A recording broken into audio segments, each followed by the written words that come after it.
Assalamualaikum warahmatullahi wabarakatuh. Sahabat Papipa, jangan lupa subscribe, like, comment, and share. Terima kasih. Assalamualaikum warahmatullahi wabarakatuh. Bapak Ibu, selamat siang. Tidak mengurangi rasa hormat kami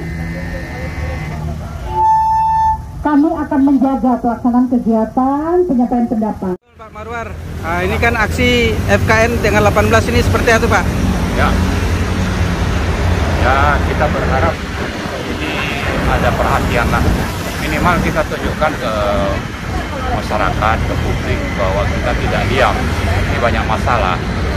Negara ini sedang dirampok oleh oligarki. Ya. Kalau saya atau kita perhatikan di sektor sumber daya alam, sektor energi, itu memang mereka semakin leluasa ya, dibiarkan atau malah didukung oleh pemerintah untuk mereka merampok sumber daya alam kita, misalnya kayak nikel di sekitar Sulawesi sana ya, atau kalau bicara batu bara itu bisa mengancam pemadaman listrik karena pemerintah membiarkan pengusaha besar itu mengekspor batu bara karena harga sedang tinggi. Mereka dikasih celah untuk bisa ekspor hanya membayar denda ala kadarnya. Disebut malah bukan denda, sanksi, tapi kompensasi. Bahasanya diperhalus, tapi sebetulnya itu pembiaran. Tapi dengan membiarkan itu ada ancaman terhadap pasokan batu bara yang dioperasikan oleh PLN. Jadi kalau nanti pasokannya terus turun, bisa ada pemadaman listrik. Nah, ini akibat dari sikap pemerintah yang membiarkan atau memberi celah kepada pengusaha batu bara, oligarkis ya, untuk ekspor batu bara.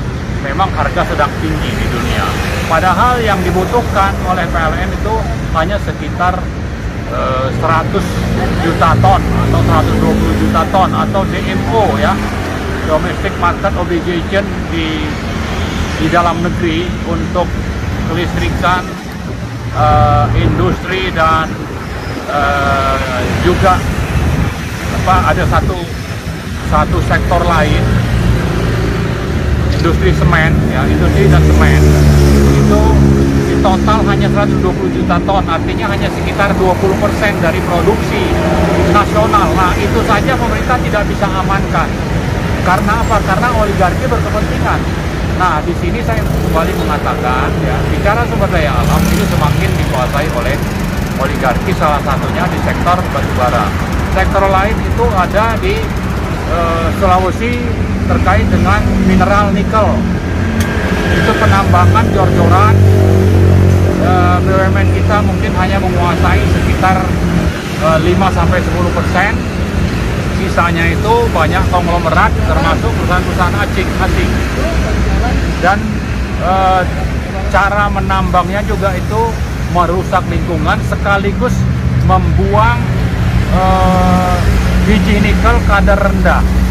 Nah, ini di samping itu ada juga masalah keringanan pajak, kemudian ada juga penghilangan bea masuk dan sebagainya. Itu kalau di total untuk industri nikel itu negara dirugikan sekitar 700 sampai 800 triliun. Nah, itulah contoh-contoh saya kira ya. Belum lagi kalau kita bicara BBM ya. BBM itu memang ada subsidi cukup besar. Yang jadi masalah untuk solar itu ada sektor-sektor yang mendapat keuntungan padahal mereka tidak berhak untuk mengkonsumsi BBM bersubsidi, misalnya sektor tambang, sektor perkebunan, sektor industri. Juga ada penyeludupan karena harga sedang tinggi di luar, sehingga dengan menyeludupkan solar yang harganya hanya 5.150 per liter, itu akhirnya APBN itu membantu juga oknum-oknum penyeludup ya di situ ada keterlibatan oknum aparat negara. Nah ini tuh sudah berlangsung bertahun-tahun.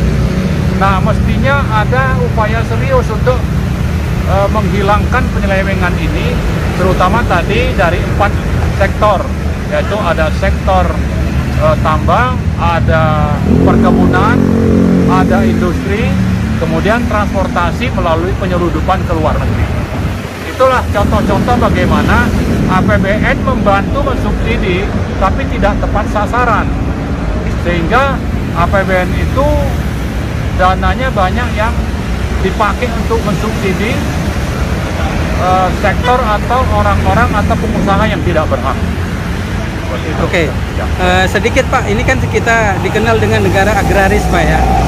Tapi yang terjadi sekarang semua serba ekspor Pak, serba impor. Ya. Bagaimana tanggapan Pak Marwarni? Saya kira itu karena memang terlalu banyak pengusaha-pengusaha oligarkis yang berkepentingan untuk dapat rente dari impor pangan. Sementara mestinya Bulog itu diberdayakan, malah wewenangnya dikurangi, dipreteli. Kalau dulu zaman Pak Harto, itu Bulog itu sangat berperan untuk sekian banyak bahan pokok, sehingga dengan begitu harga bisa dikendalikan. Kalaupun impor itu BUMN yang melakukan. Kalau sekarang yang dilakukan adalah bagaimana supaya mereka tetap mendapatkan kesempatan impor, tidak peduli bahwa harga itu naik atau petani di dalam negeri itu, termasuk juga dalam hal memproduksi garam saja kita impor, ya. Jadi ini lebih banyak karena perburuan rente oleh oligarki di sektor impor pangan. Itulah intinya.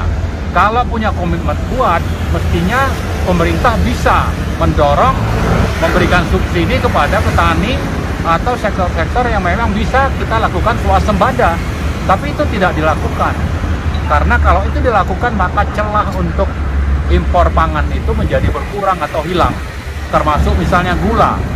Mestinya kan gula dari sisi petani tebu sampai kepada pabrik-pabrik gula ini kan harusnya didukung, tapi justru itu dimatikan. Supaya apa? Supaya dengan begitu importir, pengusaha oligarkis pangan ini dapat rente, dan rentenya itu saya kira sebagian dipakai untuk kepentingan penguasa juga, partai-partai juga. Sehingga ini adalah kolaborasi, makanya kita sebut oligarki, yaitu kolaborasi antara penguasa dengan pengusaha. Menuntut yaitu misalnya di sektor minerba dengan harga tinggi seperti ini, mestinya kan yang dapat uang paling banyak itu negara, termasuk melalui BUMN. Apakah negara melalui pajak atau PNBP atau melalui BUMN-nya sendiri. Tapi BUMN-nya itu sudah kehilangan kesempatan, misalnya Bukit Asam. Bukit Asam itu mestinya bisa dominan seandainya tidak dilakukan perubahan Undang-Undang Minerba, Undang-Undang 4 tahun 2009. Itu dirubah menjadi Undang-Undang nomor 3 tahun 2020. Perubahan ini membuat kesempatan BUMN untuk menguasai tambang, terutama mineral dan batubara, itu menjadi hilang. Meskipun ada, itu nanti nunggu 20-30 tahun lagi.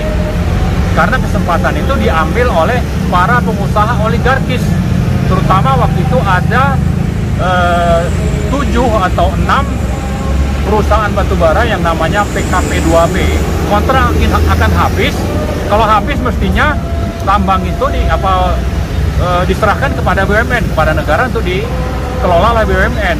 Tapi undang-undang yang baru ini merubah Undang-Undang nomor 4 2009 itu menghilangkan kesempatan BUMN, justru memberikan kesempatan kepada kontraktor PKP2B itu, malah termasuk juga pemegang-pemegang IUP yang mendapatkan perpanjangan izin otomatis.